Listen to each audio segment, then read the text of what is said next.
Hello students, कैसे हैं आप सब। आई होप आप सब बहुत अच्छे से होंगे और अपनी पढ़ाई अच्छे से कर रहे होंगे। Welcome to my channel Pooja special व्याकरण क्लासेस। तो लास्ट टर्म पे हमने पढ़ा था टॉपिक अभिकारी शब्दों के बारे में पढ़ा था और आज हम लोग नया टॉपिक पढ़ेंगे जिसे कारक कहते हैं। कारक एक बहुत इंपॉर्टेंट टॉपिक है, ये बहुत ज्यादा आता है और जगह जगह हमसे पूछ लिया जाता है कि सेंटेंस में देखिए कि इसमें कारक चिन्ह कौन सा है या कौन सा कारक है। ठीक है, कारक को इंग्लिश में केस भी कैसे कहते हैं, जैसे आप लोग इंग्लिश में पढ़ते हैं कि नॉमिनेटिव केस, ऑब्जेक्टिव केस, ये सब पढ़ते हैं। इसी तरह से हिंदी में हम लोग उसे कारक बोलते हैं और कारक पढ़ते हैं। ठीक है, तो पहले हम लोग आइए जान लेते हैं कारक होता क्या है। देखिए यहाँ पे पहले देखिए कारक का एक शाब्दिक अर्थ है क्रिया को करने वाला, अर्थात क्रिया को पूरा करने में योगदान देने वाला। क्रिया को पूरी हो जाए इसके लिए जो शब्द योगदान देते हैं, जिनसे हमें ऐसा लगता है पूरा कर रहे हैं क्रिया को, उन्हें हम कारक शब्द बोलते हैं। जैसे कारक चिन्ह में क्या है, ने, में, को, के लिए, पर, अरे आदि शब्द कारक चिन्ह कहलाते हैं या कारक शब्द कहलाते हैं। अच्छा, कारक चिन्ह को परसर्ग भी कहते हैं। कारक चिन्हों को परसर्ग भी कहते हैं या विभक्ति चिन्ह भी कहते हैं, इसलिए कंफ्यूज मत होइएगा। कहीं कहीं आपको कारक को परसर्ग भी लिखा हुआ मिलेगा, तो कारक को परसर्ग या विभक्ति चिन्ह भी कहते हैं। अब जैसे एक सेंटेंस देखिए, रेखा ने खाना खाया, इसलिए हमारा कारक चिन्ह है ने। ठीक है, अब यदि हम इसे ऐसे ही कहें बिना कारक के बोले रेखा खाना खाया, कुछ अजीब सा लगता है ना सेंटेंस। रेखा खाना खाया, ये कुछ पूरा सा नहीं लगा, कुछ सेंटेंस अधूरा लगा। तो इसी को पूरा करने के लिए हम कारक चिन्हों का यूज करते हैं। तो जब हमने कहा रेखा ने खाना खाया, तब ये हमारा सेंटेंस कंप्लीट हुआ। इसी तरह से एक और सेंटेंस देखिए, जैसे गरीबों खाना दीजिए, गरीबों खाना दीजिए, तो ये कुछ अजीब सा लग रहा है ना। क्या होना चाहिए, गरीबों को खाना दीजिए। ठीक है, तो यही ने है, को है, इस तरह से ही आके हमारी क्रिया को पूरा करते हैं, इन्हें ही हम कारक चिन्ह कहते हैं। अब हम परिभाषा देख लेते हैं, जो हमारी बुक्स में परिभाषा दी हुई है उस परिभाषा को देख लेते हैं और समझ लेते हैं। ठीक है, परिभाषा क्या है, संज्ञा या सर्वनाम पदों का क्रिया से जो संबंध बनाता है। संज्ञा या, फिर से देखिए, संज्ञा या सर्वनाम पदों का क्रिया से जो संबंध बनाता है उसे कारक कहते हैं। जैसे रवि गेंद से खेलता है, अब इसमें संज्ञा जैसे रवि हो गई या कुछ और हो सकता है। तो रवि गेंद से खेलता है, गेंद से खेलता है, क्रिया क्या है, खेलता है। इसका संज्ञा का संबंध खेलता है से किसने बनाया, से। किससे खेलता है, गेंद से खेलता है, तब हमारा सेंटेंस पूरा हुआ। तो इसलिए परिभाषा को भी हमने समझ लिया कि संज्ञा या सर्वनाम पदों का क्रिया से जो संबंध बनाता है, यानी संबंध बना रहा है हमारा से शब्द। इसी तरह से जैसे थैले में सेब है, अब थैला है, संज्ञा है, और सेब है, किसमें सेब है, थैले में सेब है। तो थैले और सेब को कौन जोड़ रहा है, में शब्द जोड़ रहा है, तो इसलिए थैले में सेब है, ये हमारा क्या हुआ, में क्या हुआ, कारक शब्द हुआ। ठीक है, अब कारक के हम प्रकार देख लेते हैं, काइंड्स ऑफ केस। कारक हमारे सभी को पता है, कारक 8 होते हैं, शायद आप लोग भी जानते होंगे। अभी हम कारक के प्रकार पहले के करके देखते हैं, उसके बाद मैं आपकी पूरी डिटेल एक लिस्ट, एक पूरा आपकी टेबल बना दूंगी, ताकि आपको उससे याद करने में बहुत आसानी रहेगी। पहले आप देख लीजिए कारक कितने प्रकार के क्या क्या होते हैं।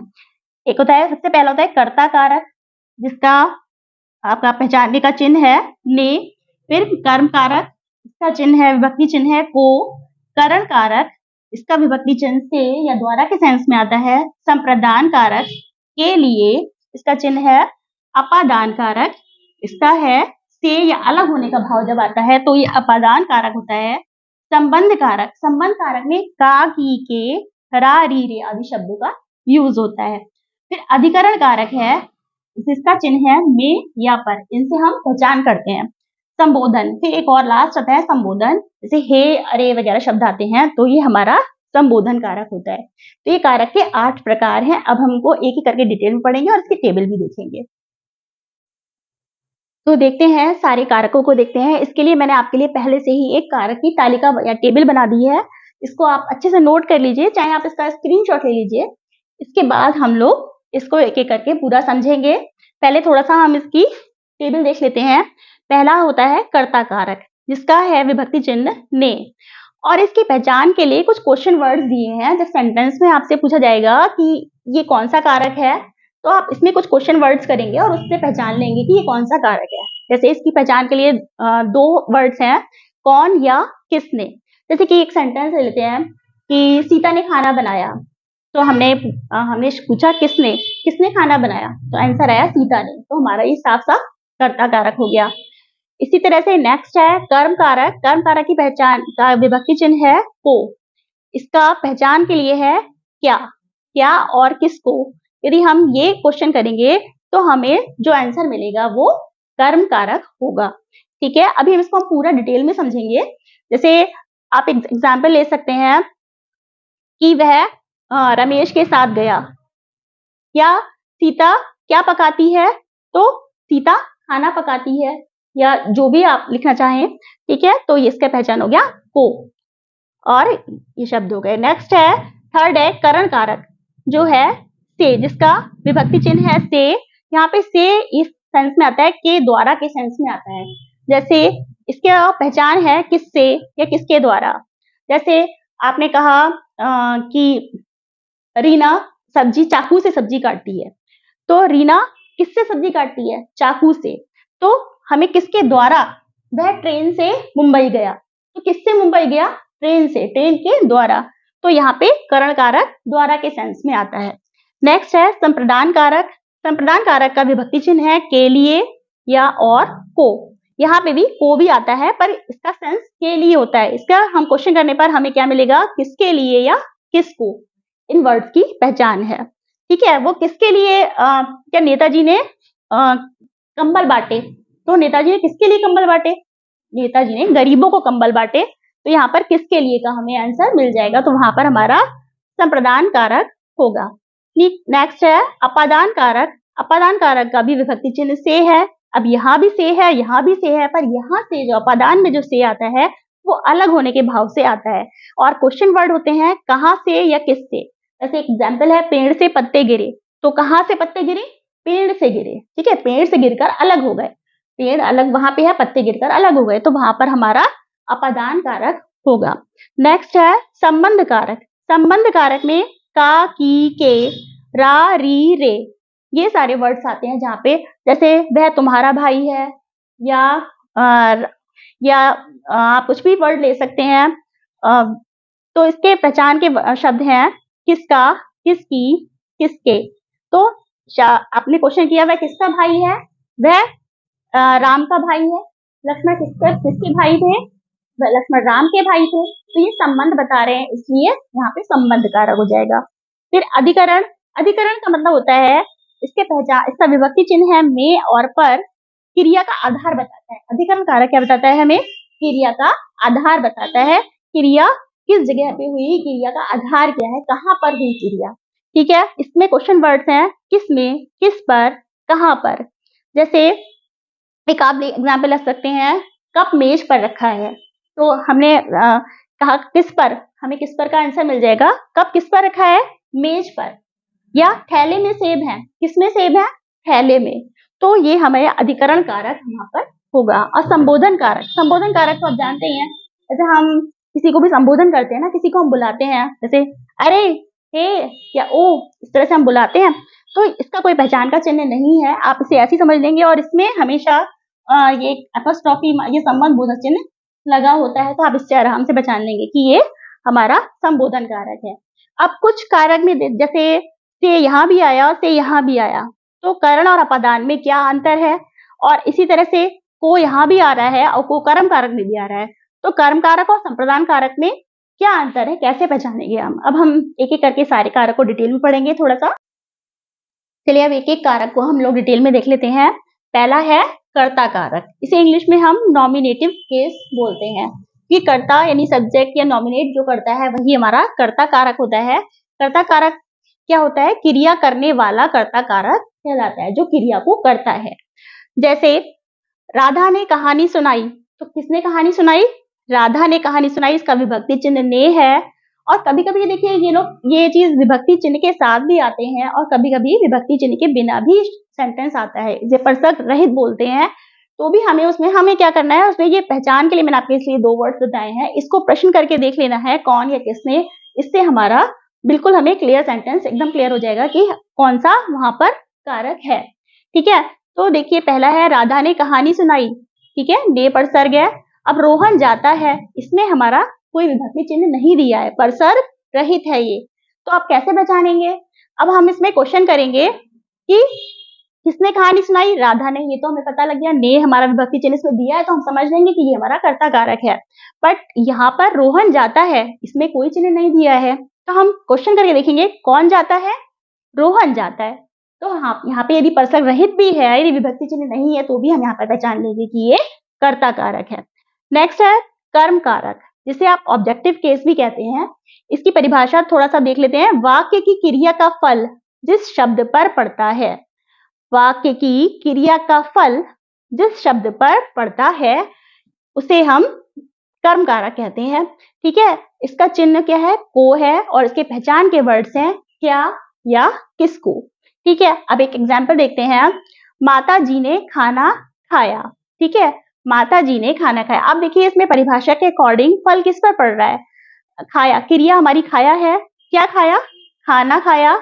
और मतलब किसको है? तो अब नेक्स्ट एग्जाम्पल है, पहला एग्जाम्पल देख लीजिए। माता जी ने खाना खाया। माता जी ने क्या खाया?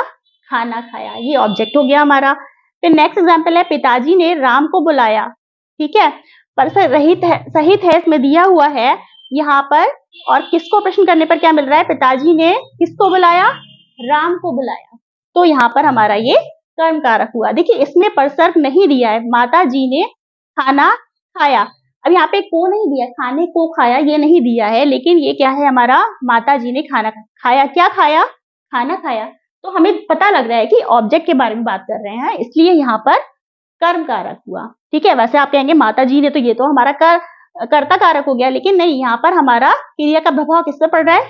खाने पर, यानी ऑब्जेक्ट पे पड़ रहा है। तो यहाँ पर क्या खाया? खाना। तो यहाँ पर हमारा कर्म कारक हुआ। ठीक है, ये ऑब्जेक्टिव केस हो गया। नेक्स्ट है, थर्ड है करण कारक। करण कारक जिसे इंग्लिश में हम इंस्ट्रूमेंटल केस कहते हैं। इंस्ट्रूमेंट तो आप जानते हैं, कोई भी इंस्ट्रूमेंट है ना, कोई भी चीज आपकी।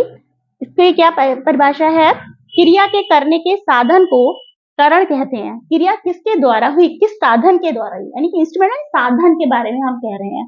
ठीक है, अब आप आराम से पहचान लेंगे किसके द्वारा हुई। इसका चिन्ह क्या है? से या के द्वारा। पहचान के शब्द क्या है? किससे या किसके द्वारा। अब एग्जाम्पल देख लेते हैं हम लोग। फर्स्ट एग्जाम्पल है, जैसे रमेश पेंसिल से चित्र बनाता है। अब रमेश, हम क्वेश्चन करते हैं, रमेश किससे चित्र बनाता है? पेंसिल से चित्र बनाता है। तो ये हमारा से क्या हुआ? करण कारक हो गया, पेंसिल से। ठीक है, ऐसी वह ट्रेन से दिल्ली गया। वह किसके द्वारा दिल्ली गया? ट्रेन से, यानी ट्रेन के द्वारा दिल्ली गया। तो यहाँ पर क्या हो जाएगा हमारा? करण कारक या इंस्ट्रूमेंटल केस। ठीक है, अब नेक्स्ट पढ़ेंगे हम फोर्थ, संप्रदान कारक, जिसे इंग्लिश में डेटिव केस भी कहते हैं। अब इसका देख लेते हैं परिभाषा। वाक्य में कर्ता जिसके लिए क्रिया करता है। वाक्य में कर्ता यानी सब्जेक्ट जिसके लिए क्रिया करता है अथवा जिसे कुछ देता है। ठीक है, वहां पर संप्रदान कारक होता है, जिसके लिए क्रिया करी जाए या जिसको कुछ दे। ठीक है, जैसे इसका चिन्ह है के लिए, और इसके पहचान के वर्ड्स हैं किसके लिए या किसको। ठीक है, जैसे संप्रदान में ही प्रदान छिपा हुआ है, यानी कि प्रदान करना, किसी को देना, कुछ देना। एग्जाम्पल देख लेते हैं। जैसे फर्स्ट है, मैं पिताजी के लिए दवा लाया। तो हमारा इसमें क्या पहचान है? किसके लिए दवा लाया? मैं पिताजी के लिए दवा लाया। तो यहाँ पर संप्रदान कारक हो जाएगा। एक और एग्जाम्पल है, भिखारियों को भोजन दीजिए। तो यहाँ पर किसको, हम किसको क्वेश्चन करके देख लेते हैं। किसको भोजन दीजिए? भिखारियों को भोजन दीजिए। ठीक है, तो यहाँ पर संप्रदान कारक हो जाएगा। ये पहचान आप लोग जरूर ध्यान रखिएगा, ये पहचान बहुत अच्छी है। यदि आप ये पहचान याद रखेंगे तो फिर आपको कारक पहचानने में कोई भी दिक्कत नहीं होगी। किसी तरह का कैसा भी सेंटेंस आ जाए, बस आपको पहचान के ये वर्ड्स आपको याद रखने हैं। क्वेश्चन करके आप देख लेंगे, यदि आपको उसका आंसर मिल रहा है तो वहां पर वही कारक होगा। ठीक है, तो ये बहुत ही अच्छी पहचान मैंने आपको बताई है, इसको जरूर ध्यान रखिएगा। टेबल तो याद रखना ही है, ये भी याद रखिएगा, तो कभी आपकी मिस्टेक नहीं होगी। नेक्स्ट है, फिफ्थ है अपादान कारक। अपादान कारक को इंग्लिश में कहते हैं एब्लेटिव केस। इसमें परिभाषा में क्या है? संज्ञा या सर्वनाम के जिस रूप से अलग होने का भाव प्रकट हो। अलग होने का, अच्छा, अब से हमारा करण में भी आता है, पर उसमें से का मतलब होता है के द्वारा, पर यहाँ पर से का मतलब है पृथकता। पृथकता माने अलग हो जाना, पृथक माने अलग हो जाना। इसकी पहचान क्या है? जैसे कहाँ से, किस से, है ना, दो शब्द ये वाले पहचान के वर्ड्स हैं। जैसे एग्जाम्पल देखते हैं, वह घोड़े से गिर पड़ा, तो वह किससे गिर पड़ा? घोड़े से गिर पड़ा, घोड़े से गिरकर अलग हो गया। घोड़े पे था, घोड़े से गिर गया तो घोड़ा अलग हो गया, वो अलग हो गया। तो यहाँ पर क्या हुआ? अपादान कारक। सेकेंड एग्जाम्पल है, पेड़ से फल गिरता है। अब फल पेड़ पर लगा था, पेड़ से गिर गया फल। कहाँ से फल गिरा? पेड़ से। ठीक है, तो पेड़ से फल गिरता है, तो यहाँ पर हमारा अपादान कारक हो गया। ठीक है, नेक्स्ट है अधिकरण कारक। अधिकरण कारक को इंग्लिश में लोकेटिव केस कहते हैं। लोकेशन यानी आधार, है ना। शब्द यानी शब्द क्या होता है? शब्द यानी संज्ञा सर्वनाम के बारे में बात कर रहे हैं यहाँ पर शब्द के लिए। तो शब्द के जिस रूप से क्रिया के आधार का बोध हो, मतलब क्रिया कहाँ पर हुई, क्रिया का आधार क्या है, ठीक है, आधार का हमें बोध होता है, ज्ञान होता है, वहां पर अधिकरण कारक होता है। इसका चिन्ह क्या है? में, पर, आदि। पहचान के वर्ड्स क्या है? किसमें, किस पर, कहां पर, इन शब्दों से हम ठीक करेंगे। जैसे एग्जाम्पल देख लेते हैं, पुस्तक मेज पर रखी है, तो क्वेश्चन पूछिए पुस्तक कहां पर रखी है? मेज पर, और हमारे चिन्ह भी है में और पर। इसमें तो हमें वैसे ही नजर आ रहा है, जहां पर ये शब्द समझ में ना आए और हमें नहीं समझ में आ रहा कि ये कौन सा कारक है, वहां पर हमें क्वेश्चन करके देखना है। वैसे तो इसमें तो सिंपल साफ साफ लिखा हुआ है, पुस्तक मेज पर रखी है, तो सीधी सीधी बात है, अधिकरण कारक हो गया मेज पर। क्रिया कहाँ हो रही है? मेज पर। नेक्स्ट एग्जाम्पल है, पर्वतों पर बर्फ गिर रही है। कहां पर गिर रही है? कहां पर? पर्वतों पर। ठीक है, आधार कहाँ है क्रिया का? पर्वतों पर। बर्फ कहाँ गिर रही है? पर्वतों पर। तो यहाँ पर अधिकरण कारक हो गया। अभी दो कारक और बचे हैं, उन्हें भी देख लेते हैं। नेक्स्ट हमारा सेवेंथ है संबंध कारक, जिसे इंग्लिश में जेनिटिव केस भी कहते हैं। इंग्लिश में क्या कहते हैं? जेनिटिव केस। कहते हैं ना, जेनिटिव है ये संबंध, जिससे हमें संबंध पता लगता है। थोड़ा बहुत इंग्लिश में भी आप याद रखेंगे तो इससे बहुत इजीली आपको याद रहेगा। इसकी क्या परिभाषा है? संज्ञा या सर्वनाम के जिस रूप से एक वस्तु का दूसरी वस्तु के साथ संबंध ज्ञात हो। संज्ञा के या सर्वनाम के जिस रूप से एक वस्तु का दूसरी वस्तु के साथ संबंध ज्ञात होता है, वहां पर संबंध कारक होता है। इसके चिन्ह क्या है? का, की, के, रा, री, रे, ये हमारे चिन्ह हैं। इसके पहचान के वर्ड्स हैं किसका, किसको, किसकी, आदि। जैसे एग्जाम्पल देखते हैं, अजय मोहन का भाई है, तो अजय किसका भाई है? मोहन का भाई है। तो यहाँ पर क्या है? ये संबंध बता रहा है अजय मोहन का भाई है, तो यहाँ पर संबंध कारक हो गया। ऐसी सेकंड है, सुनीता शशि की मौसी है। सुनीता किसकी मौसी है? सुनीता शशि की मौसी है। तो यहाँ पर हमें सिंपल संबंध बता रहा है, तो यहाँ पर हमारा संबंध कारक हो गया। नेक्स्ट है, लास्ट है, एट्थ है संबोधन कारक, जिसे हम इंग्लिश में वोकेटिव केस भी कहते हैं। संबोधन तो आपको पता ही है, जिन शब्दों से हम किसी को बुलाते हैं, संबोधन करते हैं, वो हमारा संबोधन कारक होता है। इसकी परिभाषा भी देख लेते हैं, जिन शब्दों से किसी को बुलाने, पुकारने या संबोधित करने का भाव प्रकट होता है, उसे हम संबोधन कारक कहते हैं। जैसे चिन्ह क्या है? हे, अरे। इसकी पहचान के कोई वर्ड्स नहीं है, इसमें आप सिंपल, इसमें तो पहचान यही है कि इसके बाद हमारा विस्मय आदि बोधक चिन्ह लगा होता है, तो संबोधन, जिससे संबोधन पता लग जाता है कि ये संबोधन कारक है। जैसे हे प्रभु कृपा करो, तो ये हमारा यहाँ पे क्या हो गया? संबोधन कारक है। ऐसी सेकेंड एग्जाम्पल है, अरे कहाँ चल दिए, यहाँ पे भी हमारा संबोधन कारक हो गया। तो ये आज हमने कारक देखे हैं, कारक के कुछ रूप देखे हैं। अभी थोड़ा सा इसमें ये रह गया है कि करण और अपादान कारक में क्या अंतर है, तो थोड़ा सा कंफ्यूजिंग जो होते हैं कारक, उनको हम थोड़ा सा स्टडी करेंगे। और कुछ सेंटेंसेस मैं आपको कराऊंगी, तो उसमें आप खुद बताएंगे पहचान के कौन सा कारक है। इससे आपकी एक्सरसाइज थोड़ी सी हो जाएगी और आपको इजीली समझ में आ जाएगा। तो नेक्स्ट वीडियो में हम अंतर देखेंगे और इसका जो भी कुछ सेंटेंसेस हैं उनके बारे में एक्सरसाइजेस करेंगे, इससे आपको और डिटेल में समझ में आएगा। तो यदि मेरी वीडियो अच्छी लगी हो, यदि आपको अच्छी तरह समझ में आया हो, तो इसे लाइक कीजिए, सब्सक्राइब कीजिए और शेयर कीजिए। Thank you so much.